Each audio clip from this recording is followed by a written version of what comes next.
Salut à tous! Dans cette nouvelle vidéo, je vous partage un retour d'expérience sur le pack CS41 de Cinestyle, qui est un pack de chimie pour développer des pellicules couleurs soi-même.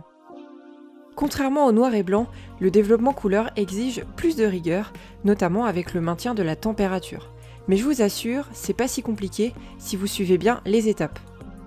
Dans la boîte, on retrouve ces 7 petites bouteilles numérotées ainsi que le mode d'emploi. Les 3 premières en rouge sont pour le révélateur chromogène, les 3 bleus sont pour le Blix, autrement dit le blanchiment plus fixateur, et la dernière en grise, le stabilisant lavage.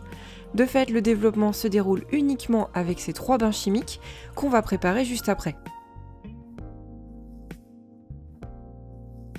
Pour ce faire, ouvrez la notice qui dans un premier temps vous indiquera les quantités d'eau aux températures nécessaires pour préparer les dilutions.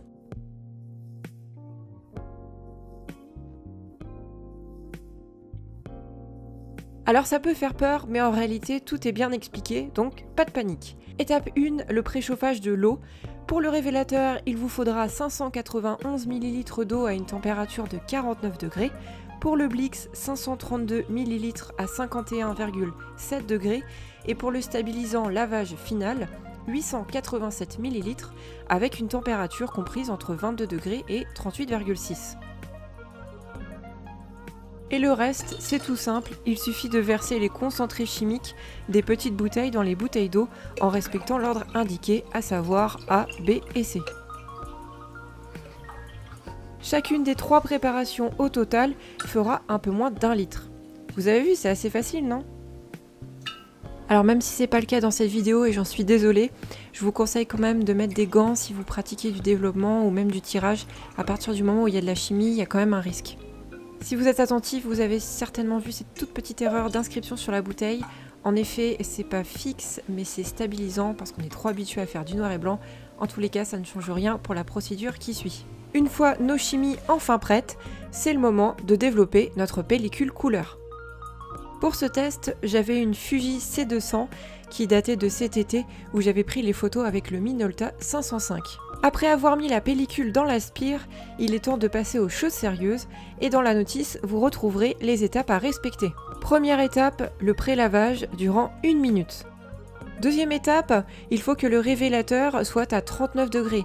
Lorsque la température est atteinte, videz l'eau du pré-lavage, puis insérez le révélateur chromogène, remuez en continu durant les 10 premières secondes, puis 4 agitations toutes les 30 secondes et tout ça pendant 3 minutes et demie au total.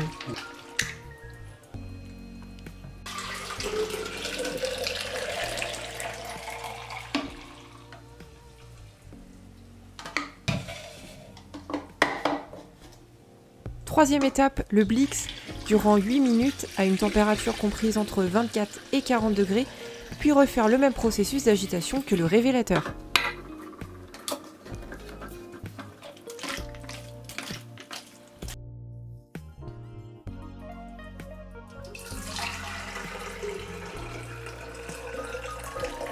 Quatrième étape, le rinçage, durant 3 minutes, soit en faisant 7 cycles d'eau, soit en laissant l'eau en continu. Cinquième et dernière étape, le stabilisant à température ambiante, de 30 secondes à 1 minute, comme vous souhaitez, avec une agitation en continu durant les 15 premières secondes.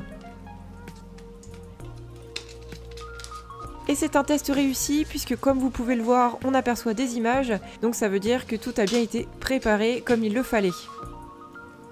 Il est temps pour moi de laisser sécher, puis ensuite de scanner, et puis je vous retrouve dans quelques instants pour vous partager les images.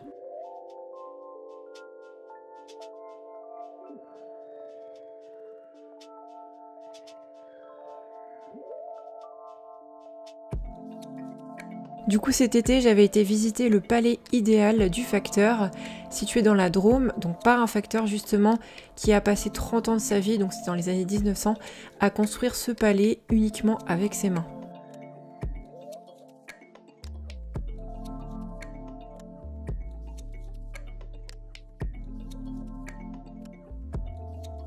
Puis les quelques photos qui suivent se déroulent à Paris comme vous l'avez certainement vu dans la dernière vidéo où je me rendais à l'exposition de Saliman.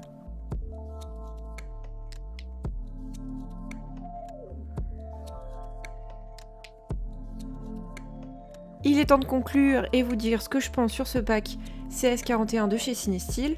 Dans un premier temps, j'ai trouvé l'utilisation du pack assez facile et les explications claires malgré une notice en anglais.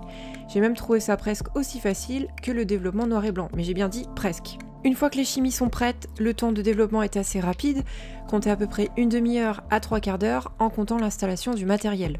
Point de vue quantité, le constructeur nous indique qu'il est possible de développer 8 pellicules 35 mm en 36 poses, où les résultats sont garantis, mais qu'il est possible de continuer à l'utiliser au-delà en acceptant que la qualité diminue. Il précise qu'il est facilement possible d'augmenter la quantité de 50%, donc on arriverait plutôt à 16 pellicules.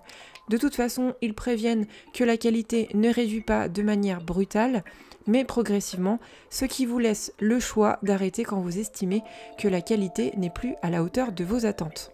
Sachant que le pack est aux alentours de 40 € sur internet, alors est-ce que c'est rentable ou pas? Je dirais oui et non, car à mon habitude, je dépose mes pellicules dans un laboratoire et je paye 5 € le développement seul. Je pense quand même que c'est rentable, puisque la plupart du temps dans les laboratoires, les tarifs sont quand même plus élevés, on s'approche plus des 8 €. Il est temps de se quitter, je vous mets en barre d'infos le lien vers le site. Donnez-moi votre avis, ça m'intéresse. Qu'avez-vous pensé du kit? Qu'est-ce que vous pensez du développement couleur en général? Ou même avoir votre avis sur les photos que j'ai pu partager. Merci en tout cas d'avoir regardé cette vidéo, prenez grand soin de vous, ciao!